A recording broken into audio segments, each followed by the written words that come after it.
Hello दोस्तों, नमस्कार। आज ऐसी बात पर चर्चा करेंगे कि क्या नई फर्स्ट ग्रेड यानी कि व्याख्याता भर्ती परीक्षा इस साल आएगी तो कितने पदों पर आएगी और कब तक आयोजित होगी और इस भर्ती की कब तक पोस्टिंग दी जाएगी।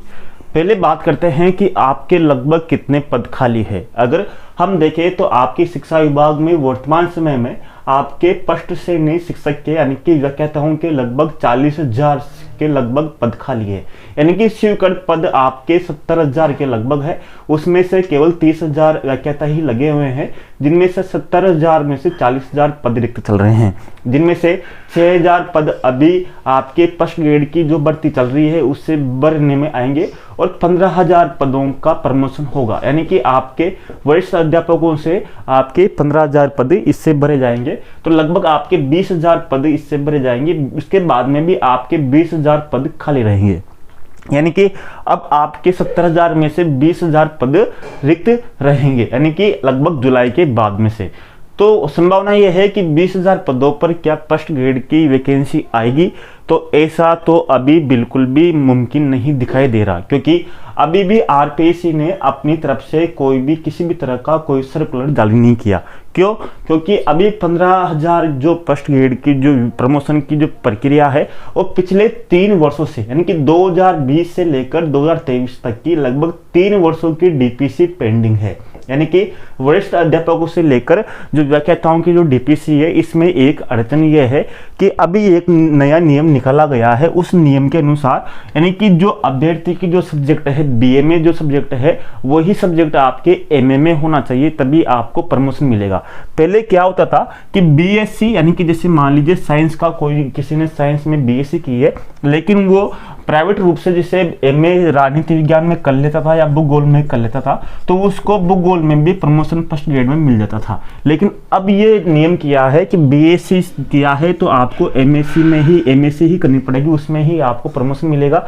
या फिर आपके जैसे भूगोल बीए में रहा हो तो आपको एमए में भूगोल ही करना होगा। तो इस कारण से 3 सालों से आपकी डीपीसी पेंडिंग है। तो पहले तो क्या होगा, पहले तो आपके 3 सालों की डीपीसी होगी और डीपीसी का अभी भी कोई भी नोटिफिकेशन नहीं आया है। तो इस कारण आप मानिए कि आपके नई वैकेंसी आने की संभावना बिल्कुल भी नहीं है। अभी तक लगभग 2 से 3 माह तक आपके कोई भी नई वैकेंसी नहीं आ रही है। अगर नई वैकेंसी आती है तो आपके 10,000 से कम पद आने वाले नहीं है। लगभग आपके 10,000 पद तो आएंगे ही आएंगे, क्योंकि अभी बहुत से स्कूलों में पद रिक्त चल रहे हैं। दूसरी तरफ आपके जो वैकेंसी आएगी वो वैकेंसी आपके नए सत्र में जा सकती है, क्योंकि आपको पता है कि अगस्त और सितंबर में आपके अधिसूचना चुनाव आयोग की आचार संहिता की घोषणा हो जाएगी।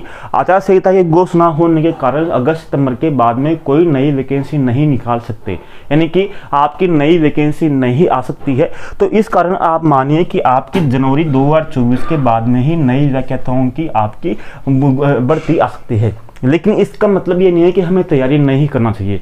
हमें तैयारी अभी से शुरुआत करनी होगी, यानी कि आपको रेगुलर 4 से 5 घंटे आपको रोज पढ़ना होगा, यानी कि कछुआ चाल आपको चलनी होगी। आपको डेली 4 से 5 घंटे आपको निकालने होंगे, ताकि आपके नोट्स बनाओ। आप देखोगे पूर्व वर्ष में किस तरह से प्रश्न पूछे गए हैं, आपको सब्जेक्ट को आपको कंप्लीट करना होगा, क्योंकि आपको इस परीक्षा के लिए कम से कम 1 साल तो देना होगा। जैसे मान लीजिए अभी आपके मई चल रहा है, तो अगली मई तक आपके फर्स्ट ग्रेड की भर्ती पूरी हो जाएगी। तो अभी से टारगेट लीजिए, टारगेट लेने के बाद में आप कंप्लीट कीजिए। कंप्लीट करने के बाद में 1 साल आप इसको दीजिए तो आपका पक्का सिलेक्शन हो जाएगा। ऐसा नहीं है कि आप लास्ट में पढ़ाई करोगे। तो आपको अभी से आप बुक लिस्ट बनानी होगी, आपको नोट्स देखना होगा, आपको कोर्स कौन सा लेना है, किस तरह से लेना है।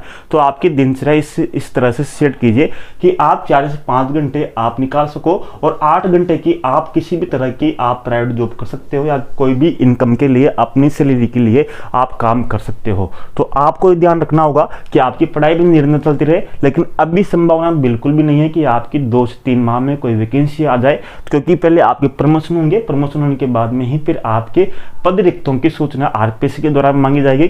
फिर उसके बाद में आरपीएससी अपनी जो सूचना है वह वित्त विभाग को भेजेगा, वित्त विभाग वहाँ से स्वीकृत करेगा, उसके बाद में फिर आपके नोटिफिकेशन आएगा। तो लंबी प्रक्रिया है, तो अभी समय लगेगा। तो आप बस निरंतर 4 से 5 घंटे क्या वैकेंसी आएगी या नहीं आएंगी इसकी बिल्कुल भी आप ध्यान न दें। आप 4 से 5 घंटे पढ़ते रहिए, यही आपके लिए बेहतर है और रहेगा। धन्यवाद, नमस्कार, जय हिंद।